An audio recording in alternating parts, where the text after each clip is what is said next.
Hello hi ನಮಸ್ಕಾರ. ಇವತ್ತಿನ special ಉಪ್ಸಾರು ಖಾರ. ಉಪ್ಸಾರು ಅಂದರೆ ತುಂಬ ಇಷ್ಟ ಆಗುತ್ತೆ.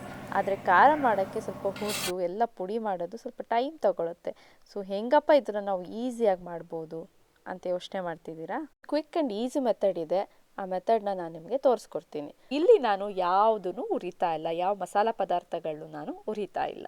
ಸೊ ಮ್ಯಾಕ್ಸಿಮಮ್ ಒಂದು 5 ನಿಮಿಷ ಇದ್ದರೆ ಸಾಕು, ಈ ಖಾರ ಮಾಡಿಬಿಡ್ಬೋದು. ಮೊದಲಿಗೆ ಮಿಕ್ಸಿ ಜಾರಿಗೆ 1 ಗೆಡ್ಡೆ ಬೆಳ್ಳುಳ್ಳಿ ಹಾಕೋತೀನಿ, 1 ಕಡ್ಡಿ ಕರಿಬೇವು, ಸ್ವಲ್ಪ ಹುಣಸೆಹಣ್ಣು ಹಾಕೋತೀನಿ. ಆಮೇಲೆ ಸ್ಪೂನ್ ಮೆಷರ್ಮೆಂಟಲ್ಲಿ ನಾನು ಪೌಡ್ರ್ಗಳನ್ನ ಹಾಕೋತೀನಿ. ಪೆಪ್ಪರ್ ಪೌಡರು 3/4 ಸ್ಪೂನ್ ಹಾಕೊಳ್ಳಿ ಸಾಕು. ಚಿಲ್ಲಿ ಪೌಡರ್ 1 ಸ್ಪೂನ್ ಹಾಕೊಳ್ಳಿ. ಜೀರಿಗೆ ಪೌಡರು 1 ಸ್ಪೂನು. ಆಮೇಲೆ ಅರಿಶಿನ ಆಪ್ಷನಲ್, ಬೇಕಾದರೆ ಹಾಕೋಬೋದು, ಇಲ್ಲಾಂದರೆ ಸ್ಕಿಪ್ ಮಾಡಿ. ಉಪ್ಪು ಹಾಕೊಳ್ಳಿ 1 ಸ್ಪೂನು. ಮತ್ತು ಒಂದು ಸ್ವಲ್ಪ ತೆಂಗಿನ ತುರಿ ಹಾಕ್ಕೊಳ್ಳಿ. ತೆಂಗಿನ ತುರಿ ಹಾಕಿದ್ಮೇಲೆ ನೀರು ಹಾಕ್ಕೊಂಡು ನೈಸಿಗೆ ನೀವು ಪೇಸ್ಟ್ ಮಾಡ್ಕೋಬೋದು. ಇಷ್ಟಾದರೆ ಖಾರದ ಕೆಲಸ ಆಯಿತು. ನೋಡಿದ್ರಲ್ಲ, ಮನೇಲಿರೋ ಮಸಾಲ ಪೌಡ್ರ್ಗಳನ್ನ ನೀವು ಜಸ್ಟ್ 1 ಸ್ಪೂನ್ ಹಾಕ್ಕೊಂಡು ಮಾಡಿಕೊಂಡ್ರೆ ಖಾರದ ಕೆಲಸ ಮುಗೀತು. ನೋಡಿ, ಯಾವ ತಲೆನೋವು ಇಲ್ಲ, ಏನೂ ರಗಳೆ ಇಲ್ಲ. ಸೊ ಇದ್ರ ಜೊತೆಗೆ ಬೇಕಾದರೆ ನೀವು ಬಿಸಿ ಬಿಸಿ ರೊಟ್ಟಿ ಹಾಕ್ಕೊಂಡು ಅದಕ್ಕೆ ತುಪ್ಪ ಹಾಕ್ಕೊಂಡು ತಿಂದ್ರಂತೂ ಕಾಂಬಿನೇಷನ್ ಇನ್ನೂ ಅದ್ಭುತವಾಗಿರುತ್ತೆ. ಬೇಕಾದರೆ ಒಂದು ಸಲ ಟ್ರೈ ಮಾಡಿ ನನಗೆ ಹೇಳಿ. ಖಾರ ಏನೋ ರೆಡಿ ಆಯಿತು. ಇದ್ರ ಜೊತೆಗೆ ಒಳ್ಳೆ ಉಪ್ಸಾರಿದ್ರೆ ಸೂಪರಾಗಿರುತ್ತಲ್ವ? ಬನ್ನಿ ಅದನ್ನು ನೋಡೋಣ. ಉಪ್ಸಾರನ್ನ ಬೇರೆ ಬೇರೆ ಸೊಪ್ಪಿನ ಜೊತೆ, ಕಾಳುಗಳ ಜೊತೆ ನಾವು ಕಾಂಬಿನೇಷನ್ ಮಾಡಿಕೊಂಡು ಮಾಡ್ಬೋದು. ನಾನಿವತ್ತು ಇಲ್ಲಿ ನುಗ್ಗೆ ಸೊಪ್ಪು, ಅಲಸಂದೆ ಕಾಳು, ತೊಗರಿಬೇಳೆ ಮತ್ತು ಟೊಮೆಟೊ ಇದನ್ನೆಲ್ಲ ಹಾಕಿ ಉಪ್ಸಾರು ಮಾಡೋದನ್ನ ತೋರಿಸ್ಕೊಡ್ತಾ ಇದ್ದೀನಿ. ಬನ್ನಿ ಒಂದು ಸಲ ನೋಡ್ಕೊಂಬರೋಣ.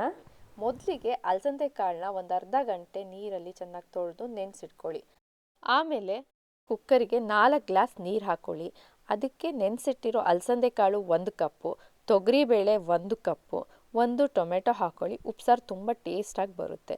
ಆಮೇಲೆ ರುಚಿಗೆ ಸ್ವಲ್ಪ ಉಪ್ಪು ಹಾಕ್ಕೊಂಡು ಕುಕ್ಕರ್ ಮುಚ್ಚಳ ಮುಚ್ಚಿ 1 ಕೂಗು ಬರೋ ಅಷ್ಟು ನೀವು ಕೂಗಿಸ್ಕೊಳ್ಳಿ.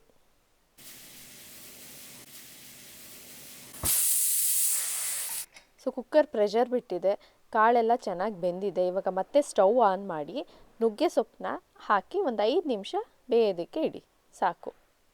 ಒಂದು ಅರ್ಧ ಗ್ಲಾಸ್ ನೀರು ಬೇಕಾದರೆ ನಿಮಗೆ ಬಿಸಿನೀರನ್ನ ಸೇರಿಸ್ಕೊಳ್ಳಿ. ಸೊಪ್ಪನ್ನ ಚೆನ್ನಾಗಿ ಮಿಕ್ಸ್ ಮಾಡಿ ಬೇಯೋದಕ್ಕೆ ಇಡಿ. ಒಂದು 5 ನಿಮಿಷ ಬೆಂದರೆ ಸಾಕು. ಆ ಸ್ಮೆಲ್ಲು, ಬೆಂದಿರೋ ಸ್ಮೆಲ್ ನಿಮಗೆ ಬರುತ್ತೆ, ಅದರಲ್ಲೇ ಗೊತ್ತಾಗ್ಬಿಡುತ್ತೆ ಸೊಪ್ಪು ಬೆಂದಿದೆ ಅಂತ. ಸಹಜವಾಗಿ ಉಪ್ಸಾರು ಅಂದರೆ ಎಲ್ರಿಗೂ ಬಾಯಲ್ಲಿ ನೀರು ಬರುತ್ತೆ. ಯಾರಿಗೆ ಇಷ್ಟ ಆಗಲ್ಲ ಹೇಳಿ? ನಮ್ಮನೇಲಂತೂ 2 ಮಕ್ಕಳಿದ್ದಾರೆ, ಅವರಿಗಂತೂ ಈ ಉಪ್ಸಾರಲ್ಲಿ ಅನ್ನ ಕೊಟ್ಬಿಟ್ರೆ ತುಂಬ ಇಷ್ಟಪಟ್ಟು ಚೆನ್ನಾಗಿ ಊಟ ಮಾಡ್ತಾರೆ. ಅದು ಅಷ್ಟು ಇಷ್ಟಪಟ್ಟು ತಿನ್ನೋವಂಥ ಒಂದು ಸಾರಿದು ಅಂತ ಹೇಳ್ಬೋದು.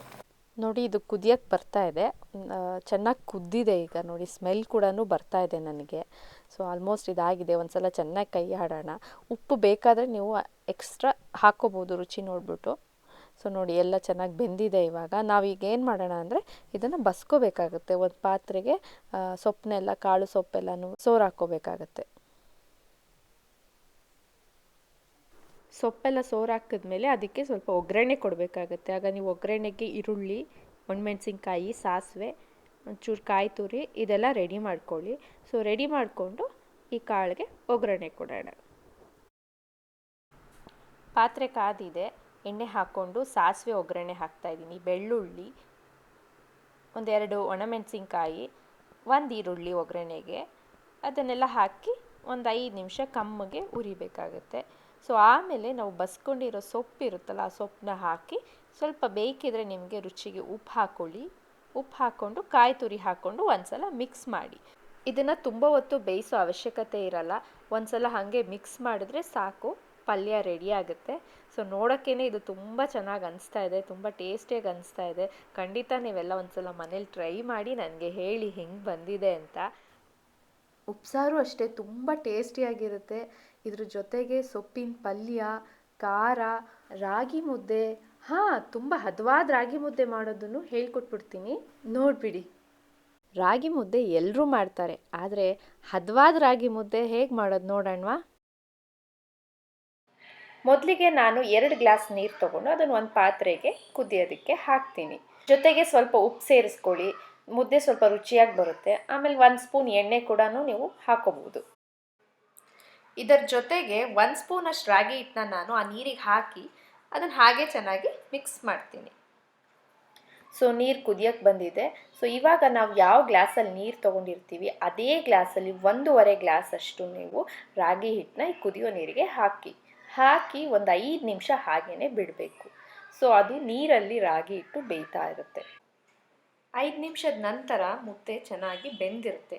ಸೊ ಕೋಲ್ ತೊಗೊಂಡು ನೀವು ಚೆನ್ನಾಗಿ ತಿರುಗಿಸ್ತಾ ಇರಬೇಕಾದ್ರೆ ನಿಮಗೆ ನೀರೇನೋ ಕಡಿಮೆ ಆಗಿದೆ ಅಂತ ಅನಿಸುತ್ತೆ, ಬಟ್ ಏನಿಲ್ಲ, ಅದು ಚೆನ್ನಾಗಿ ಮಿಕ್ಸ್ ಮಾಡ್ತಾ ಅದು ಸರಿಯಾಗಿ ಒಂದಕ್ಕೊಂದು ಹೊಂದ್ಕೊಳ್ಳುತ್ತೆ. ಮುದ್ದೆ ಜಡಿಯೋದು ಅಂತಾರೆ. ಸೊ ಇದನ್ನು ನೀವು ಎಷ್ಟು ಚೆನ್ನಾಗಿ ಮಿಕ್ಸ್ ಮಾಡ್ತೀರಾ, ಜಡಿತೀರಾ, ಮುದ್ದೆ ಅಷ್ಟು ಚೆನ್ನಾಗಿ ಬರುತ್ತೆ. ಸೊ ಗಂಟು ಅಷ್ಟೇ, ಗಂಟು ಸಹ ಬರಲ್ಲ ಈ ಥರ ಮುದ್ದೆ ಚೆನ್ನಾಗಿ ಜಡಿಯೋದ್ರಿಂದ. ಸೊ ಈಗ ಒಂದು 5 ನಿಮಿಷ ತಟ್ಟೆ ಮುಚ್ಚಿ ಕಡಿಮೆ ಉರಿಯಲ್ಲಿ ಮುದ್ದೆನ ಬೇಯಿಸಬೇಕು. ಕಮ್ಮಗೆ ಬೇಯೋದು ಅಂತ ಹೇಳ್ತಾರೆ. 5 ನಿಮಿಷ ಆಗಿದೆ. ಸೊ ಮುದ್ದೆ ಇವಾಗ ಚೆನ್ನಾಗಿ ಬೆಂದಿದೆ. ಇನ್ನೊಂದು ಸಲ ಮಿಕ್ಸ್ ಮಾಡೋಣ. ಚೆನ್ನಾಗಿ ಇನ್ನೊಂದು ಸಲ ಮಿಕ್ಸ್ ಮಾಡಿದ್ಮೇಲೆ ನೀರು ತೊಗೊಂಡು ನೀವು ನೋಡ್ಬೋದು, ಕೈಗೆ ಮುದ್ದೆ ಅಂಟಲ್ಲ. ಇವಾಗ ನೋಡಿ, ಕೈಗೆ ಮುದ್ದೆ ಅಂಟ್ತಾ ಇಲ್ಲ. ಸೊ ಈಗ ಮುದ್ದೆ ಕಟ್ಟೋ ಟೈಮು. ಸೊ ಮುದ್ದೆ ಕಟ್ಟೋ ಟೈಮಿಗೆ ನೀವು ಒಂದು ಬಟ್ಲಲ್ಲಿ ನೀರು ಇಟ್ಕೊಳ್ಳಿ ಮತ್ತು ಒಂದು ತಟ್ಟೆನ ಒದ್ದೆ ಮಾಡ್ಕೊಳ್ಳಿ. ಸೊ ಒಂದು ತಟ್ಟೆ ಒದ್ದೆ ಮಾಡಿಕೊಂಡು ಮುದ್ದೆನ ಕಟ್ಟೋದಕ್ಕೆ ಶುರು ಮಾಡಿ. ಮುದ್ದೆ ಬಿಸಿ ಇರೋದ್ರಿಂದ ನೀವು ಕೈನ ಒದ್ದೆ ಮಾಡ್ಕೊಂಡು ಮುದ್ದೆನ ಕಟ್ಟಬೇಕಾಗುತ್ತೆ.